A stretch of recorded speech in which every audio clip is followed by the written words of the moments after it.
கர்த்தருக்கு ஸ்தோத்திரம். சங்கீதம் 37. துன்மார்க்கன் கடன் வாங்கி செலுத்தாமல் போகிறான், நீதிமானோ இறங்கி கொடுக்கிறான். அவரால் ஆசீர்வதிக்கப்பட்டவர்கள் பூமியை சுதந்தரித்துக் கொள்வார்கள், அவரால் சபிக்கப்பட்டவர்களோ அறுப்புண்டு போவார்கள். நல்ல மனுஷனின் நடைகள் கர்த்தரால் உறுதிப்படும், அவருடைய வழிகள் மேல் அவர் பிரியமாயிருக்கிறார். அவன் விழுந்தாலும் தள்ளுண்டு போவதில்லை. கர்த்தர் தமது கையினால் அவனை தாங்குகிறார். நான் இளைஞனாய் இருந்தேன், முதிர் வயதுள்ளவனும் ஆனேன். ஆனாலும் நீதிமான் கைவிடப்பட்டதையும் அவன் சந்ததி அப்பத்திற்கு இருந்து திரியதையும் நான் காணவில்லை. அவன் நித்தமும் இறங்கி கடன் கொடுக்கிறான், அவன் சந்ததி ஆசீர்வதிக்கப்படும். தீமையை விட்டு விலகி நன்மை செய், என்றென்றைக்கு நிலைத்திருப்பாய். கர்த்தர் நியாயத்தை விரும்புகிறவர், அவர் தமது பரிசுத்தவான்களை கைவிடுவதில்லை.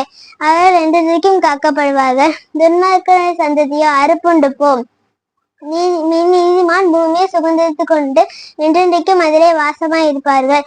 நீதிமானுடைய நியாயத்தை உரைத்து அவனுடைய நாவு நியாயத்தை பேசும். இந்த வீடியோ பிடிச்சதா லைக் பண்ணுங்க, ஷேர் பண்ணுங்க, மறக்காம சப்ஸ்கிரைப் பண்ணுங்க.